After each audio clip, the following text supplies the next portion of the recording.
Hello friends, welcome to Educraft consulting. आज के इस वीडियो में हम करिकुलम डिज़ाइन और टाइप्स ऑफ करिकुलम के ऊपर बात करेंगे। Steps of curriculum design. Steps of curriculum को देखने से पहले हम यहाँ पे पहले देखेंगे कि करिकुलम क्या है और डिज़ाइन क्या है। करिकुलम जो है वो तमाम एक्टिविटीज़ है जो किसी एजुकेशनल इंस्टीट्यूशन में कंडक्ट होते हैं, चाहे वो करिकुलर एक्टिविटी हो चाहे वो को करिकुलर एक्टिविटी है, उसको हम करिकुलम कहेंगे। और डिज़ाइन जो है किसी चीज़ का नक्शा, किसी चीज़ का खाका या किसी चीज़ का जो है मंसूबाबंदी, किसी चीज़ की मंसूबाबंदी को जो है हम डिज़ाइन कहेंगे। अब हम देखेंगे कि नेशनल लेवल पे कौन कौन से स्टेप से गुज़र के एक करिकुलम डिज़ाइन होते हैं। उसमें हम इन तमाम स्टेप्स के ऊपर वन बाय वन बात करेंगे। पहले हम उनको एक दफ़ा देखेंगे।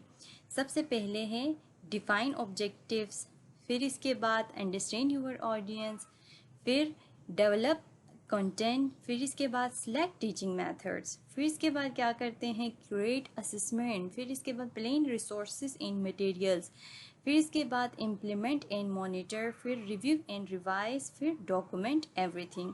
अब हम इन सब को डिटेल से देखेंगे कि किस तरह से इन स्टेप्स पे काम करते हैं। फर्स्ट है डिफाइन ऑब्जेक्टिव्स। ऑब्जेक्टिव्स को यहाँ पे डिफ़ाइन करना है कि आप स्टूडेंट्स को क्या सिखाना चाह रही है, कौन सी वैल्यू आप सिखाना चाह रहे, कौन से नॉलेज आप देना चाह रहे, कौन सी स्किल्स आप बच्चों को सिखाना चाह रही है, उसको आपने क्लियरली डिफ़ाइन करना है। और यहाँ पे एक चीज़ का ख्याल रखना है कि आपकी ऑब्जेक्टिव आपके एजुकेशनल स्टैंडर्ड्स के साथ अलाइन होना बहुत ज़्यादा ज़रूरी है।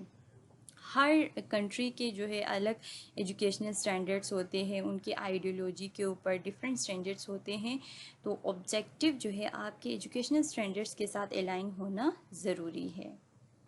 फिर इसके बाद अंडरस्टैंड यूर ऑडियंस। कौन है आपका ऑडियंस, किसके लिए आप करिकुलम बना रही है, इस चीज़ को डिफ़ाइन करना ज़रूरी है। उसमें आप देखेंगे कि बच्चे हैं, प्राइमरी लेवल के बच्चे हैं या यूनिवर्सिटी कॉलेज स्कूल लेवल के बच्चे हैं, इस चीज़ को आपने डिफ़ाइन करना है। इस चीज़ को आपने पहले समझना है कि आपने किसके लिए, आपका ऑडियंस कौन है, उनके नीड क्या है, उनकी लर्निंग स्टाइल क्या है, उनका बैकग्राउंड क्या है। इन तमाम चीज़ों से रिलेटेड पहले आपने सर्वे करना है। जब आपके पास उनसे रिलेटेड इंफॉर्मेशन आएंगे तब आपने नेक्स्ट स्टेप के ऊपर जाना है। Develop content.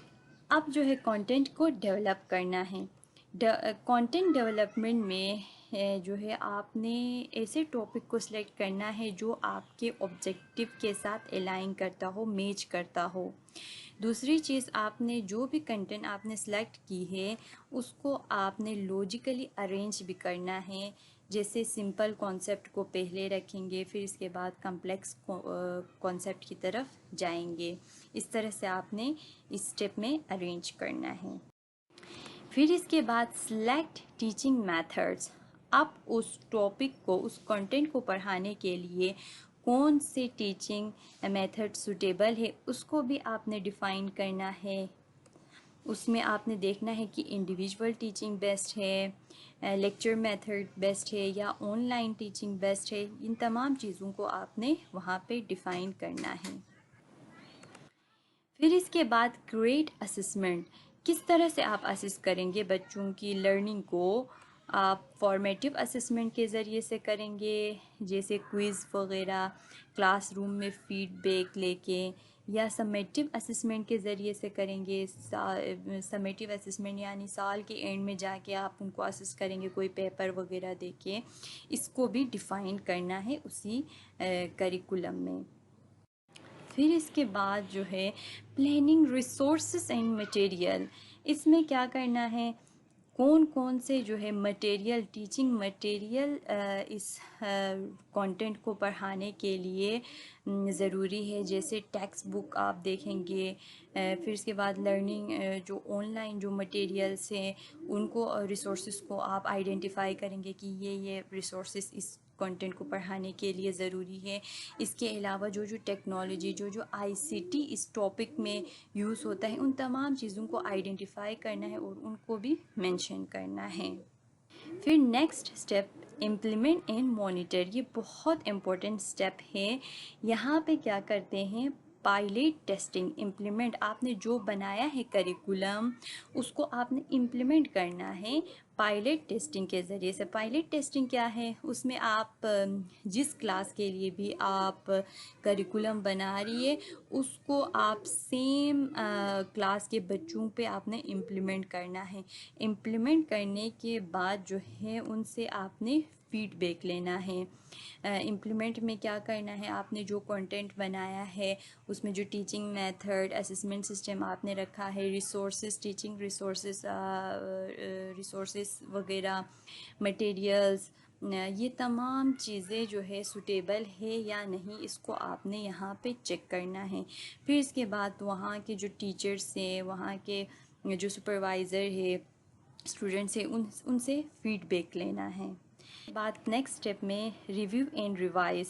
पायलट टेस्टिंग के जो जो रिज़ल्ट आए हैं उसको रिव्यू करना है कि क्या क्या लैक्स हैं, क्या क्या उसमें गलतियां हैं, उसको हमने निकालना है। इन तमाम चीज़ों के ऊपर रिव्यू करेंगे।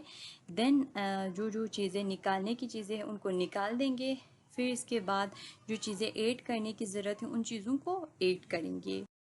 फिर इस स्टेप के बाद जो है आपका लास्ट स्टेप है जिसमें डॉक्यूमेंट एवरीथिंग। आपने जो कुछ किया है, जो कुछ आपने चेंजेस लाए हैं, जो जो मटेरियल, टीचिंग मटेरियल, असेसमेंट के लिए क्या है, टीचिंग मेथड्स क्या होगी, ये तमाम चीज़ें जो है इस डॉक्यूमेंट में आपने मेंशन करनी है। Types of curriculum. डिज़ाइन के बेस पे करिकुलम को 3 हिस्सों में डिवाइड किया है, subject centre curriculum, problem centre curriculum and learner centre curriculum. इनको वन बाय वन हम देखेंगे। सबसे पहले है subject centre curriculum. Subject centre curriculum वो करिकुलम है जो कि सब्जेक्ट स्पेसिफिक टॉपिक के ऊपर एम्फिसाइज करते हैं, स्पेसिफिक टॉपिक को पढ़ाते हैं। और जैसे जो है मैथ सब्जेक्ट हो गए, फिर इसके बाद साइंस सब्जेक्ट, उर्दू सब्जेक्ट हो गए। और ये बहुत ही जो है रिजिड होते हैं, फ्लैक्सिबिलिटी इसमें नहीं होती। टीचर अपनी तरफ से टॉपिक ऐड या एडिशन, सब्ट्रैक्शन वो नहीं कर सकती, बहुत ही ये रिजिड टाइप के होते हैं। और ये मोस्टली बेसिक जो एजुकेशन देने के लिए यूज़ होता है। जैसे आप 1 क्लास में इंग्लिश वगैरह, बेसिक जो इंग्लिश है, उर्दू, ये चीज़ें आप पढ़ाएंगे। फिर इसके बाद जब बच्चा इसको कंप्लीट करेंगे, उसका टेस्ट वगैरह देंगे, तो उसको दूसरी क्लास में भेजेंगे। फिर इसके बाद है प्रॉब्लम सेंटर करिकुलम। ये ऐसे करिकुलम है जो कि किसी प्रॉब्लम को सॉल्व करने के लिए बनाते हैं, प्रॉब्लम के बेस पे बनाते हैं। ये बहुत ज़्यादा फ्लेक्सिबल होता है। जब जो ही कोई भी प्रॉब्लम टीचर को लगता है कि इस प्रॉब्लम को सॉल्व होना चाहिए, टीचर खुद ही करिकुलम बनाते हैं और उसी के बेस पे बच्चों से प्रॉब्लम सॉल्व कराते हैं। फिर इसके बाद learner centre curriculum. Learner centre curriculum भी बहुत ही फ्लैक्सिबल टाइप के करिकुलम है जो कि स्टूडेंट के नीड, उनके इंटरेस्ट, उनके लर्निंग स्टाइल के बेस पे टीचर खुद ही बनाते हैं। और ये भी बहुत ज़्यादा फ्लैक्सिबल होता है। Thank you so much. Hope so आपको समझ में आया होगा। मिलते हैं नेक्स्ट वीडियो में। Good bye.